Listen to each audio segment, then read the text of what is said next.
좋은 교회, 좋은 TV. 욥의 친구들은 욥이 죄가 있다라는 것을 전제하고 욥에게 회개할 것을 요구하고 있습니다. 심지어 엘리바스는 욥의 구체적인 죄의 목록까지도 나열을 하고 있죠. 하지만 욥은 자신의 의로움을 계속 주장하고 있는데요. 우리가 욥의 의로움을 잘 알고 있습니다. 그러다 보니 욥의 입장에서는 참 억울할 것 같습니다. 그래서 욥은 계속해서 자신이 의롭다, 하나님 앞에서 죄가 없다라는 것을 주장하고 있습니다. 구체적으로 어떻게 말을 하고 있는지 함께 살펴보도록 하겠습니다. 욥이 대답하여 이르되 오늘도 내게 반항하는 마음과 근심이 있나니 내가 받는 재앙이 탄식보다 무거움이다. 내가 어찌하면 하나님을 발견하고 그의 처소에 나아가랴. 어찌하면 그 앞에서 내가 호소하며 변론할 말을 내 입에 채우고 내게 대답하시는 말씀을 내가 알며 내게 이루시는 것을 내가 깨달으랴. 그가 큰 권능을 가지시고 나와 더불어 다투시겠느냐? 아니로다. 도리어 내 말을 들으시리라. 거기서는 정직한 자가 그와 변론할 수 있은즉 내가 심판자에게서 영원히 벗어나리라. 그런데 내가 앞으로 가도 그가 아니 계시고 뒤로 가도 보이지 아니하며 그가 왼쪽에서 일하시나 내가 만날 수 없고 그가 오른쪽으로 돌이키시나 배울 수 없구나. 그러나 내가 가는 길을 그가 아시나니 그가 나를 단련하신 후에는 내가 순금같이 되어 나오리라. 내 발이 그의 걸음을 바로 따랐으며 내가 그의 길을 지켜 치우치지 아니하였고 내가 그의 입술의 명령을 어기지 아니하고 청한 음식보다 그의 입의 말씀을 귀히 여겼도다. 그는 뜻이 일정하시니 누가 능히 돌이키랴. 그의 마음에 하고자 하시는 것이면 그것을 행하시나니 그런즉 내게 작정하신 것을 이루실 것이라. 이런 일이 그에게 많이 있느니라. 그러므로 내가 그 앞에서 떨며 지각을 얻어 그를 두려워하리라. 하나님이 나의 마음을 약하게 하시며 전능자가 나를 두렵게 하셨나니 이는 내가 두려워하는 것이 어둠 때문이나 흑암이 내 얼굴을 가렸기 때문이 아니로다. 욥은 엘리바스가 자신에게 죄가 있다라는 것을 강요하자 그러한 말을 들을수록 반항하는 마음이 커지고 있다라고 말을 하고 있는데요. 2절입니다. 오늘도 내게 반항하는 마음과 근심이 있나니 내가 받는 재앙이 탄식보다 무거움이라. 욥은 친구들이 자신을 정죄하는 말에 대항하는 마음이 계속 생겨난다라고 말을 하고 있죠. 자신은 죄가 없는데 정죄를 하고 있으니 자꾸 대항하는 마음이 생길 수밖에 없을 것 같습니다. 내가 받는 재앙이 탄식보다 무겁다라는 것은 자신이 받고 있는 이 고난이 억울할 정도로 너무나 크다라는 것을 말하고 있습니다. 그래서 욥은 자신의 이 억울함을 풀어줄 유일한 증인이죠. 바로 하나님인데요. 하나님 앞에서 재판을 받아서 자신의 의로움을 드러내고자 합니다. 3절입니다. 내가 어찌하면 하나님을 발견하고 그의 처소에 나아가랴. 어찌하면 그 앞에서 내가 호소하며 변론할 말을 내 입에 채우고 내게 대답하시는 말씀을 내가 알며 내게 이르시는 것을 내가 깨달으랴. 욥은 하나님의 보좌 앞으로 나아가고 싶어 합니다. 이 처소라는 말은 보좌라는 의미인데요. 왕들이 왕의 보좌에 앉아서 무엇을 합니까? 나라의 중대한 일들을 결정하고 또 사람들의 많은 문제들을 재판합니다. 하나님께서 하나님의 하늘 보좌에 앉으셔서 우리를 재판하시는 그 자리에 욥이 나아가고 싶어 합니다. 하지만 어떻게 해서 그 자리에 나아갈 수 있는지는 욥도 모르는 것 같아요. 그래서 욥은 어찌하여 두 번이나 말하면서 어떻게 하면 하나님 앞에 나아갈 수 있을까라고 탄식을 하고 있죠. 그러면서 6절과 7절 말씀에서 그 하나님의 보좌 앞에 나아갈 수만 있다면 그 하나님과 변론하여서 자신의 의로움을 드러내고 싶다라는 것을 말하고 있습니다. 욥이 하나님께서 저 높이 계신다라고 말하는 것은 하나님을 만나고 싶지만 만날 수 없는 먼 거리에 계시다. 자기가 만나고 싶다고 언제든지 만날 수 있는 그런 분이 아니다라는 것을 말하고 있는 것이죠. 그래서 욥은 8절과 9절 말씀에서 아무리 하나님을 찾아도 그 하나님을 찾을 수 없다라고 말하고 있습니다. 욥은 계속해서 하나님을 만나고 싶어 합니다. 그래서 그 하나님 앞에서 자신의 의로움을 나타내고 싶어 하죠. 그래서 하나님을 만나게 된다면 이렇게 될 것이다 라고 말합니다. 10절 말씀인데요. 그러나 내가 가는 길을 그가 아시나니 그가 나를 단련하신 후에는 내가 순금과 같이 되어 나오리라. 우리에게 익숙한 말씀입니다. 우리가 하나님께 단련을 받으면 순금처럼 된다라고 우리가 알고 있죠.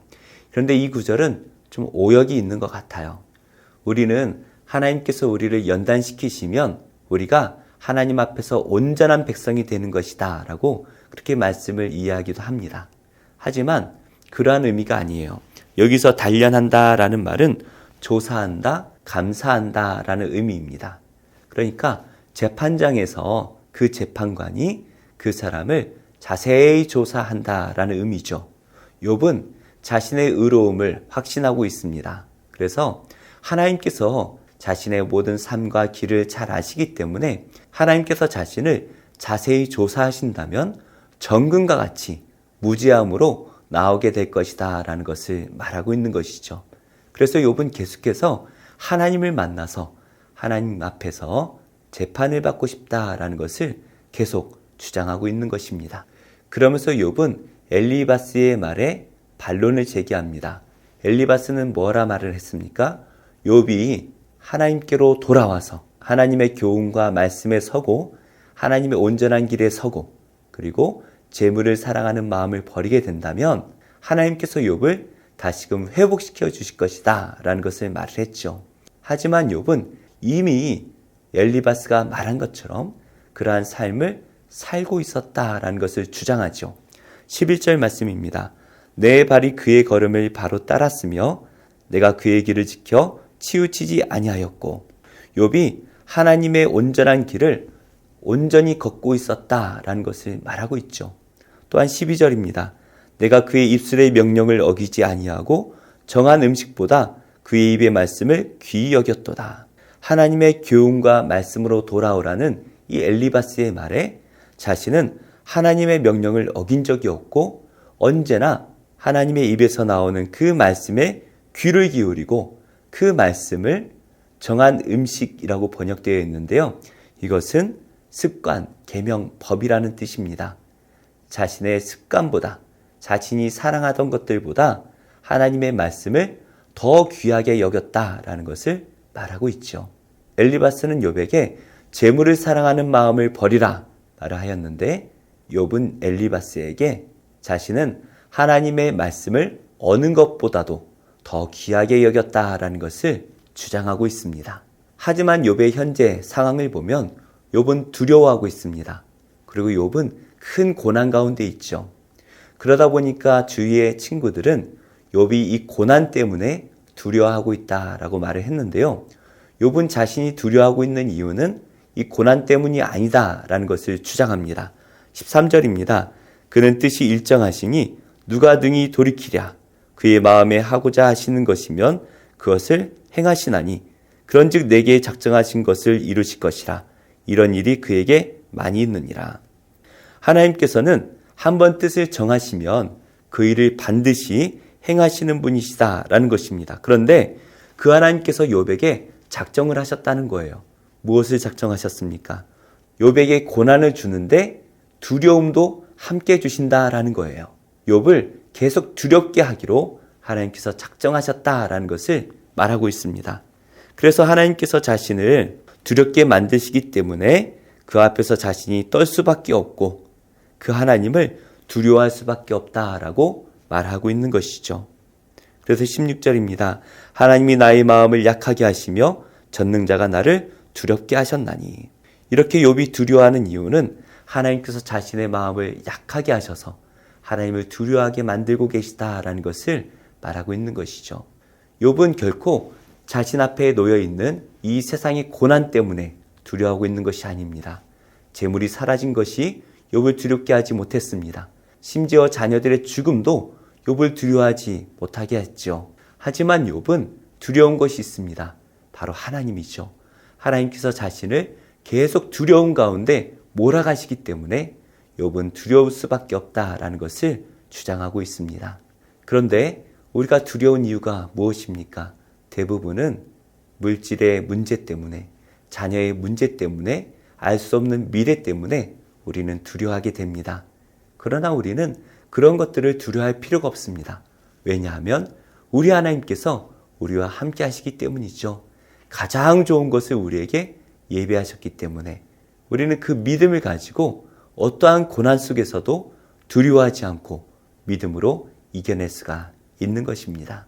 그 하나님을 기쁘시게 하기 위해서 힘써 살아간다면 우리는 두려울 것이 전혀 없지요. 우리가 욥과 같이 하나님 앞에서 정금과 같이 인정받을 그러한 사람이라는 것을 기억해야 됩니다. 왜냐하면 우리가 의롭게 살았기 때문이 아니라 믿음으로 살기 때문이죠. 예수님께서 가셨던 그 믿음의 길을 우리가 순종하며 살아간다면 우리는 하나님 앞에서도 두려울 것이 전혀 없습니다.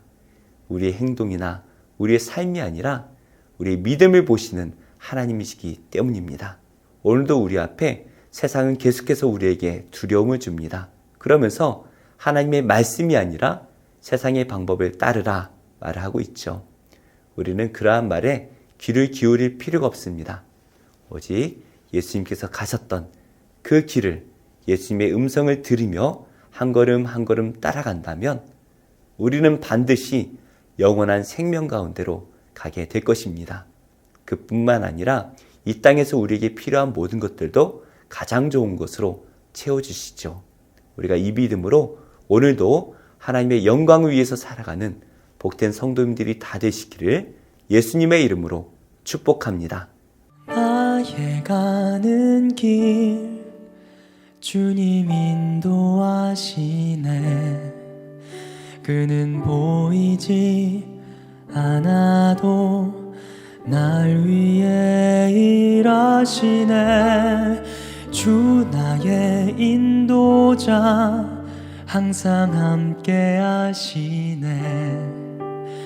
사랑과 힘 베푸시며 인도하시네. 인도하시네.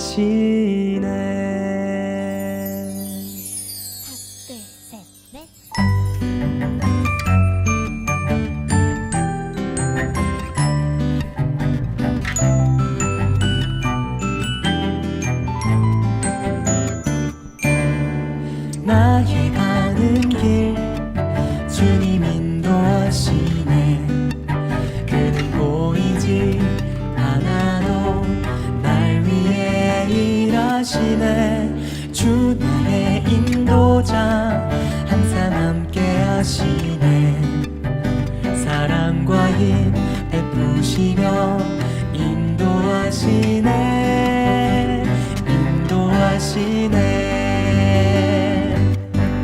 광야에 길을 만드시고 날 인도해.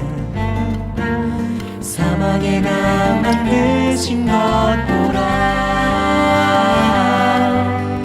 하늘 것 땅 변해도 주의 말씀 영원히 내 삶 속에 새 일을 행하리.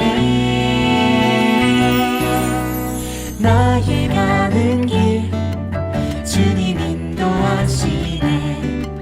그는 보이지 않아도 날 위해 일하시네. 주 나의 인도자 항상 함께 하시네. 사랑과 힘 베푸시며 인도하시네. 인도하시네.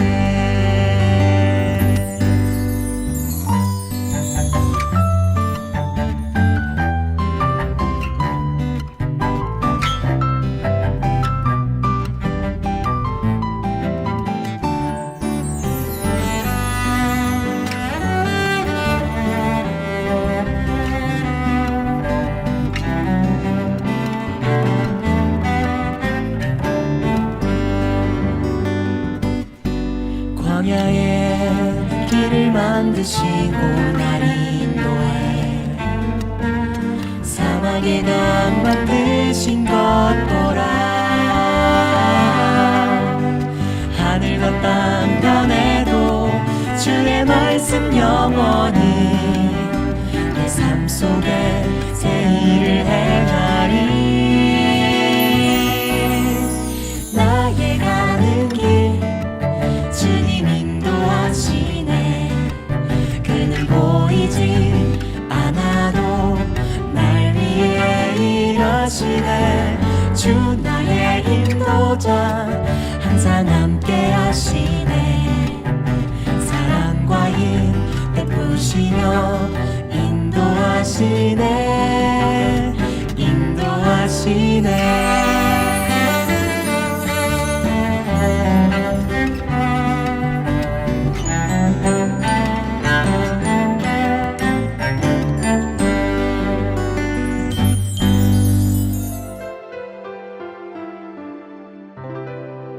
좋은 교회, 좋은 TV.